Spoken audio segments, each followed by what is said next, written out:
करना है, 19 में फोल्ड करना है और ये जो लाइन आ रही है इसको अच्छे से क्रीज करके लेना है। पहले से ही होगी, ओके। अभी टेबल पे फोल्ड किया है तो यहाँ पे लाइन आपको दिखाई दे रही है, ठीक है। तो मैं एक कॉर्नर लेके मैं पहले करती हूँ फिर दिखाती हूँ। मैंने क्या किया, एक कॉर्नर को इस मिड लाइन से, यस, वन साइड, ओके। आपने देखिए क्लोज साइड मेरी और ओपन एंड आपकी ओर, तो आपका पेपर ऐसे होगा। आपको मिड लाइन यहाँ पे आएगी, आपको अच्छे से वो पॉइंट लेके ये ट्रायंगल बनाना है। कौन सा ट्रायंगल दिखाई दे रहा है? Right angle triangle, correct, okay. तो अब 130,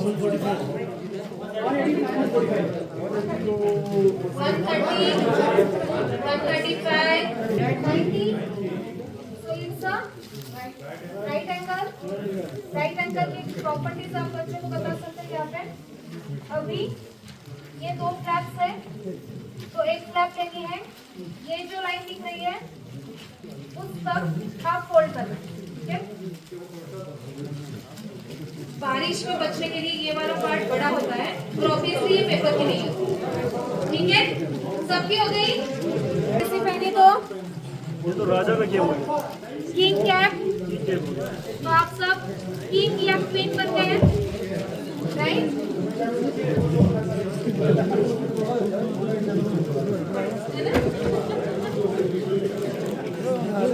सबने बना दी।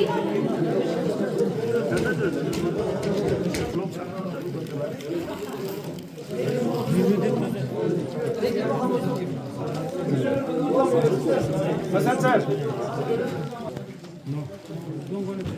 और अभी अगर आपने अच्छे से, हम जानती टोपी बोलते हैं, मराठी में अगर मैंने ऐसे पहनी तो मराठी में एक बहुत अच्छे लेता है उनकी क्या बनती है। सबकी हो गई,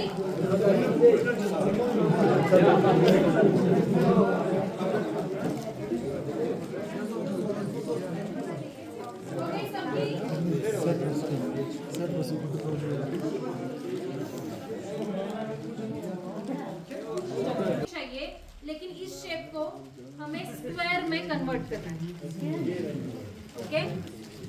एरिया सेम होना चाहिए जिससे कि हमारा जो ये रेक्टेंगल का एरिया होगा सेम स्क्वायर का भी होना चाहिए, सेम। अगर मैंने ऐसे किया तो क्या हो जाएगा, कम हो जाएगा, तो सेम रहेगा क्या, नहीं। तो सोचिए उसे, थोड़ा देखिए अपने कैप को कि उसे स्क्वायर में कैसे कन्वर्ट कर सकते हैं। हाँ, अभी स्क्वायर का कितना है और हमारा एरर कितना आया, क्योंकि फोल्डिंग करते वक्त शायद कुछ ऊपर नीचे हुआ होगा तो थोड़ा डिफरेंस आ सकता है, लेकिन ऑलमोस्ट सेम ही रहेगा। मैंने बताया ना स्क्वायर, उसका क्या लग रहा है,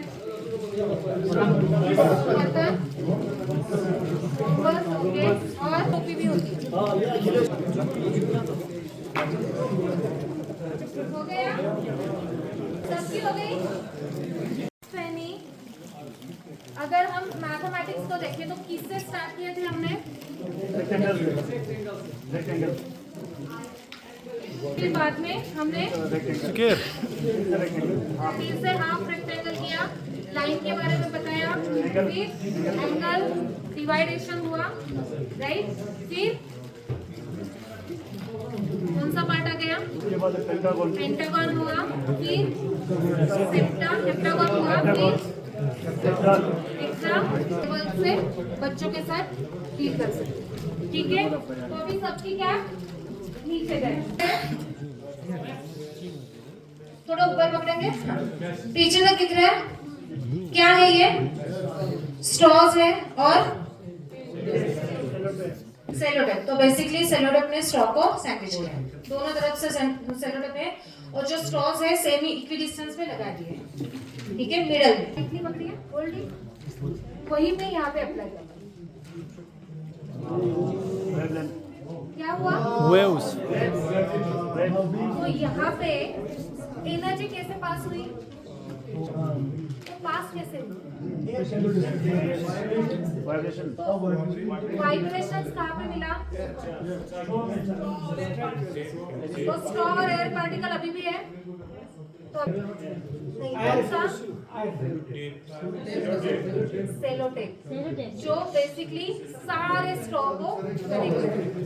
ठीक है, तो जैसे ही मैंने पास किया, और कुछ ऑब्जर्व कर रहे हैं आप? क्या हो रहा है? क्यों आ रहा है वापस? रिफ्लेक्ट बैक होगी। सर आप वहां से भी कीजिए एक साथ, 1 2 3। Correct, resonance. सो ये जो हायर टर्म्स है, आप थोड़ा 11th-12th में ये सारे वर्ड्स आएंगे, तब आप उनको बता सकते हैं। इनका एनर्जी पास करने के लिए डायरेक्शन कौन सा था? ऊपर से नीचे। लेकिन एनर्जी पास कैसे हुई? तो दोनों भी कैसे है एक दूसरे से? तो इस वाले वेव्स को क्या बोलते हैं? Transverse wave. I think 9th class में या 10th क्लास में है। There are 2 types of wave, one is transverse wave. So ये ट्रांसवर्स वेव है, दूसरी long.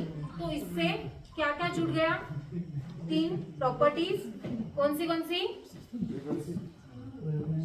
Correct, wavelength, frequency and amplitude. ये तीनों चीजें इससे जुड़ गई।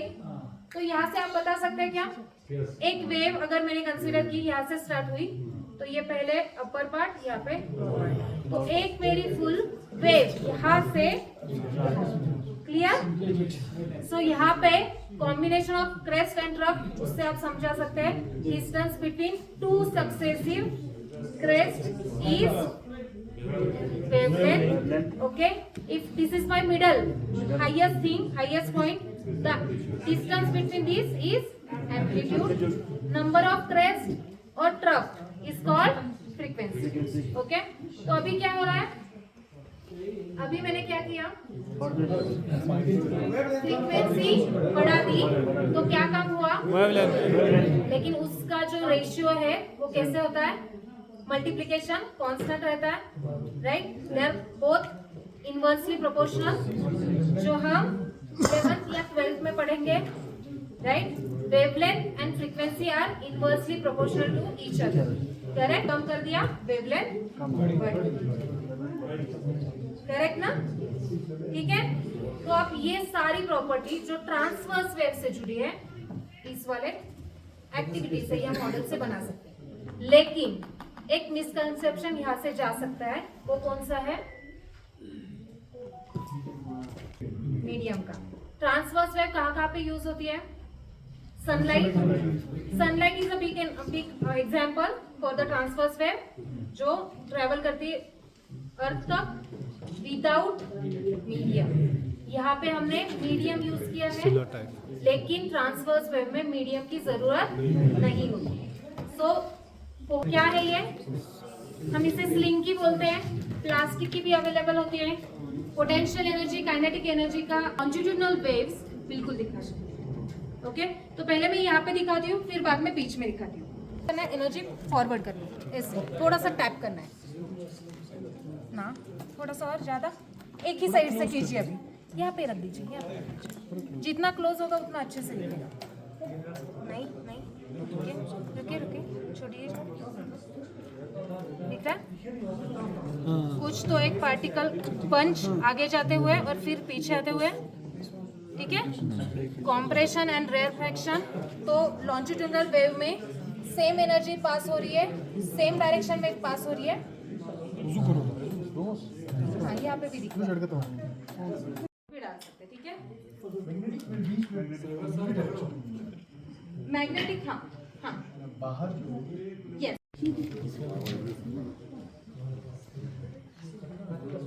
बन गया? तो मैग्नेट जो है स्टिक करते हुए नीचे आ रहा है। ये जब नीचे आ रहा होगा, तब यहाँ पे एंड पॉइंट पे, यहाँ पे वाइब्रेशंस क्रिएट हो रहे हैं। ये जो दो मैग्नेट वैसे ही है। ये जो एक पेपर या फिर आपका स्ट्रॉ है, प्लास्टिक स्ट्रॉ, उसका स्मॉल पीस लिया है, वो इसके अंदर स्टिक करेंगे, ठीक है? ये मैग्नेटिक मटेरियल तो ऑब्वियसली नहीं है, तो इसके साथ क्या होगा? ओके, सेकेंड 1 2 3 दिख रहा है क्या हुआ अभी फिर से देखते हैं पी और मैग्नेट को दोनों को एक साथ मैंने छोड़ दिया क्या हुआ सारे वेरिएशन इसके साथ कर सिंपल थिंग है अभी यहाँ पे जैसे हम बात कर रहे थे कि वो एक जगह पे रुका क्यों तो सर का कहना था कि उसकी स्पीड शायद ज्यादा होगी फास्ट होगी तो शायद इस वजह से वहां पे दिख भी रहा है मैम रोटेशन बहुत ज्यादा हो रहा है करेक्ट क्यों हो रहा होगा फिर यहाँ पे एंड पॉइंट है मैग्नेट नीचे आया है तो वाइब्रेशन ऑब्वियसली यहाँ पे ज्यादा हो जाएंगे क्योंकि नजदीक है राइट उससे क्या होगा रोटेशन बढ़ जाएगी मतलब कौन सा फोर्स सेंट्रीपिटल फोर्स जिसका ऑब्वियसली रिप्लिका क्या होता है सेंट्रीफ्यूगल ओके ये सर्कुलर मोशन बहुत फास्ट है सेंट्रीफ्यूगल फोर्स बहुत ज्यादा है और इस स्ट्रोक को घूमते हुए सेंट्रीफ्यूगल फोर्स में यानी सेंटर से दूर जाना है राइट ये दूर जा सकता है वहीं पे रहेगा करेक्ट तो इसीलिए वहीं पे उस जगह पे वो तेजी से घूमेगा उस वक्त थोड़े समय के लिए शायद उस पे ग्रेविटी नहीं वर्क करेगी क्योंकि वो एक रोटेशन में हाई स्पीड में है और ये कहाँ पे देखा है आपने मौत का कुआं वो कैसे करते हैं तो ये भी वही है राइट मैग्लियो ट्रेन का नाम सुना है मैग्लियो ट्रेन चाइना जर्मनी में है मैग्लियो ट्रेन लेविटेट होती है फ्रिक्शन नहीं है जमीन से जुड़ी नहीं तो ऑब्वियसली फ्रिक्शन नहीं है लेविटेट होती है जाती है तो ऑब्वियसली उसका स्पीड भी बहुत हाई है फ्रिक्शन नहीं है उसकी वजह से रेजिस्टेंस नहीं है इसके वजह से और उसका स्पीड 600 किलोमीटर से 650 किलोमीटर पर आवर है तो एक घंटे में 650 किलोमीटर तक वो जाती है ओके तो ये जर्मनी और चाइना में अवेलेबल है अभी वो कैसे यहाँ पे रिलेट होता है वो भी बाद में देखेंगे लेकिन थोड़ा demo as a magnetic field कैसे क्रिएट होती है वो उसका असर कैसे होता है वो दिखाने के ठीक है बॉल पॉइंट ऐसे आवाज आ रही है ना वैसे हमने क्या किया है एक फॉर्म शीट ली है जिसमें 3 कट्स यहाँ पे दिख रहे हैं आपको ठीक है ये 3 है एक पहले कट में एक आप कोई भी स्मूथ सरफेस हो वैसे वाला कुछ भी यूज कर सकते हैं लाइक अ सीढ़ी का टुकड़ा कॉइन प्लेन कॉइन तो आप वो वहां पे सेकेंड और थर्ड इसमें क्या है कौन से मैग्नेट जो आपके पास अवेलेबल है रिंग मैग्नेट ठीक है और पेन है यूज एंड थ्रो पेन वहां पे भी डिस्टेंस का थोड़ा मेजर करके मैंने 2 मैग्नेट लगाए हैं होता है ना सर्कल का रिंग मैग्नेट का तो ये सर्कमफरेंस का पोल्स का यूज करेंगे ठीक है इसके लिए तो अभी इसकी अरेंजमेंट कैसे की और यहाँ पे 2 मैग्नेट जो फर्स्ट इसमें है तो इसके सर्कमफरेंस पे ये अट्रैक्शन है ठीक है at the circumference they are attracted to each other ठीक है दिख रहा है और जो रेयर मैग्नेट है और ये 2 रेयर मैग्नेट ओके यहाँ पे रिपल्शन दे नहीं यहाँ पे स्टिक करेंगे लेकिन सर्कमफरेंस पे वो रिपेल कर रहे हैं ठीक है यूज करके ये लेविटेट होगा लेविटेट हो रहा है स्टिक नहीं हो रहा है अभी मैं थोड़ा सा इसे ठीक है क्या हुआ मैंने थोड़ा सा उसे अगर फोर्स अप्लाई किया वो स्पिन होते हुए वैसे ही रहा मैं वहां पे भी दिखा देती हूँ ओके ला दीजिए बलून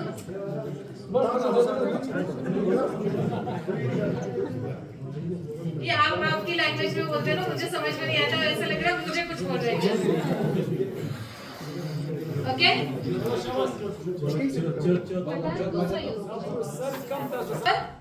छोड़ देंगे at the count of 1 okay आप क्या करेंगे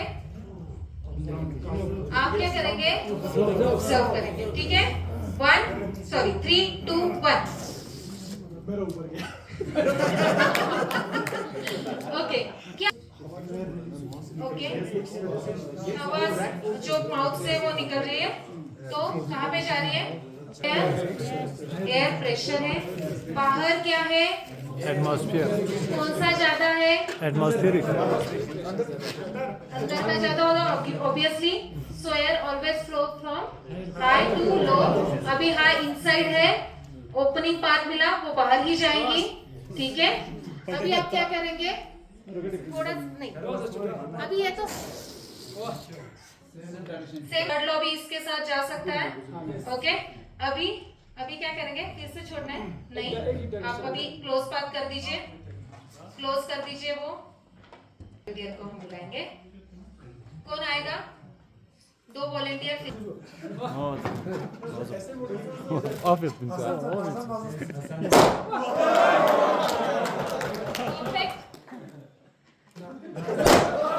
आपने नाखून लगाया शायद। ओके, तो आपने कभी हाँ या ना? मैं और मैं नॉट। अभी देखा आपने ना? ओके, करें 3 कर दीजिए। 3, 2, 1। ओके, बंद कर दीजिए बस। दूसरा खुला नहीं है, ठीक से देखिए। कम खुला। ओके, कम खुला है। क्यों? इस साइड ही हवा जा रही है, ऐसा कुछ है क्या? मतलब मीनिंग?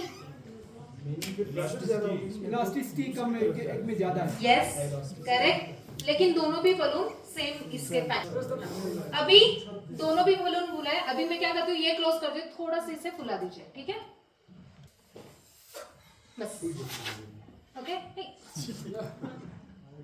नाला। बस हो जाएगा। वाला छोटा है। अभी मैंने पाथ क्लोज किया है, तो एयर का डायरेक्शन कुछ नहीं हो रहा है। एयर बिल्कुल नहीं हिल रहे, ऊपर से भी बंद है। अभी मैंने हाथ छोड़ा तो कहाँ पे जाएगी? ठीक है, अभी मैंने अगर ये बलून का हाथ जो क्लोज एंड है वो ओपन कर दिया, तो क्या हो जाएगा? बैलेंस। बराबर हो जाएगी या हायर से लोअर पे जाएगी? हायर कहाँ पे है, लोअर कहाँ पे है? हायर इस साइड है। हाँ, ठीक है, ठीक है, ठीक है। क्या हुआ? जहाँ इलास्टिसिटी ज्यादा होगा वहाँ आ जाएगा। वहाँ जहाँ पे इलेक्ट्रिसिटी ज्यादा होगी या कम होगी? हाई प्रेशर कहाँ पे होगा? उस साइड में लो प्रेशर यहाँ पे। अभी मैंने ये छोड़ दिया, छोड़ दीजिए। अभी लो प्रेशर कहाँ पे था? ठीक है, लास्ट सब ऐसे हिला दीजिए बलून, सब कैमरे में दिखना चाहिए। At the count of 1 we will release our balloons. Okay, 3, 2, एक सेकंड सर तो हो रहा है।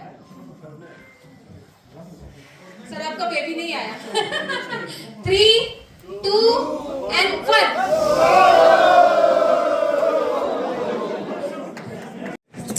जितना क्लोज होगा उतना अच्छे से दिखेगा। नहीं नहीं, रुकिए, छोड़िए। दिख रहा है?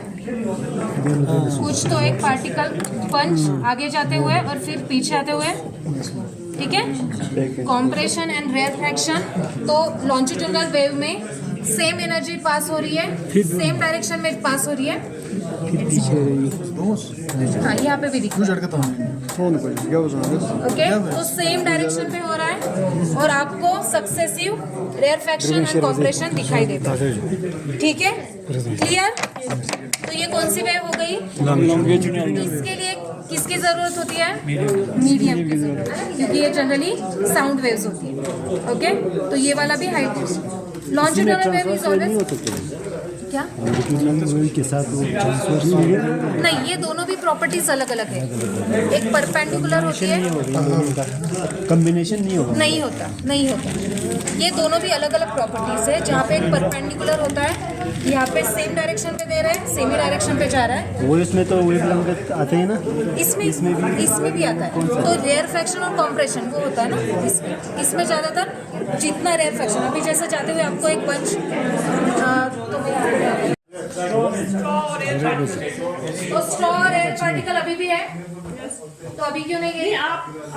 मैंने डिस्टर्बेंस दिया, लेकिन कुछ मीडियम भी यूज हुआ है यहाँ पे वाइब्रेशन की वजह से एयर सेलो टेप, जो बेसिकली सारे स्ट्रॉ को, ठीक है। तो जैसे ही मैंने पास किया, और कुछ ऑब्जर्व कर रहे हैं आप, क्या हो रहा है, क्यों आ रहा है वापस?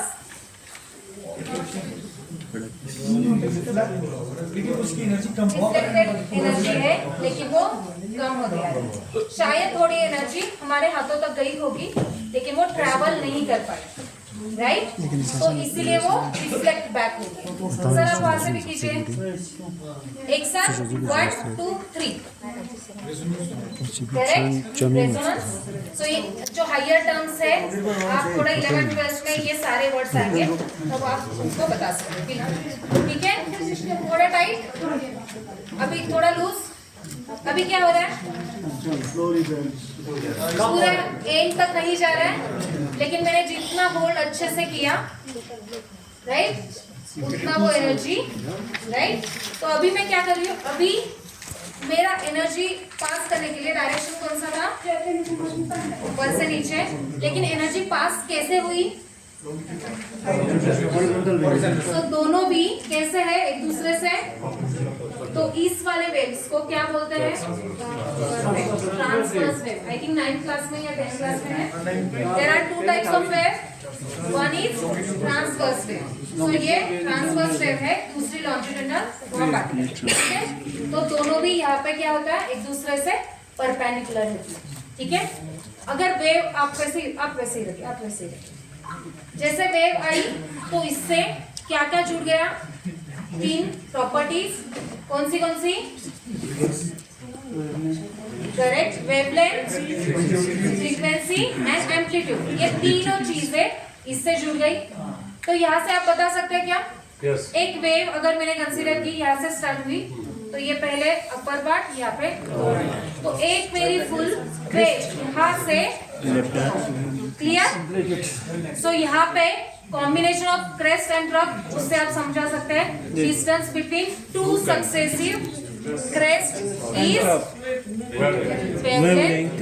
Okay, if this is my middle, highest point, the distance between these is amplitude. Number of crest और trough is called frequency. Okay, तो अभी क्या हो रहा है? अभी मैंने क्या किया? नंबर ऑफ वेव्स बढ़ गई, फ्रीक्वेंसी बढ़ा दी, तो क्या काम हुआ? लेकिन उसका जो रेशियो है वो कैसे होता है? मल्टीप्लिकेशन कांस्टेंट रहता है, right? They are both inversely proportional, जो हम 11th या 12th में पढ़ेंगे, right? Wavelength and frequency are inversely proportional to each other, correct? तो जैसे ही मैंने अभी कम कर दिया, वेवलेंथ करेक्ट ना? ठीक है? तो आप ये सारी प्रॉपर्टी जो ट्रांसवर्स वेव से जुड़ी है, इस वाले एक्टिविटी से या मॉडल से बना सकते हैं। लेकिन एक मिसकंसेप्शन यहाँ से जा सकता है, वो कौन सा है? करेक्ट, कौन सा है? मीडियम का। ट्रांसवर्स वेव कहाँ पे यूज होती है? Sunlight is the big example for the transverse wave, जो ट्रेवल करती है अर्थ तक विदाउट मीडियम। यहाँ पे हमने मीडियम यूज किया है, लेकिन ट्रांसवर्स वेव में मीडियम की जरूरत नहीं होती। सो बहुत सारे मॉडल्स ऐसे भी होते हैं जो आई थिंक बहुत सारे एक्सप्लेन के लिए बहुत अच्छे होते हैं, लेकिन मिसकंसेप्शंस जा सकते हैं।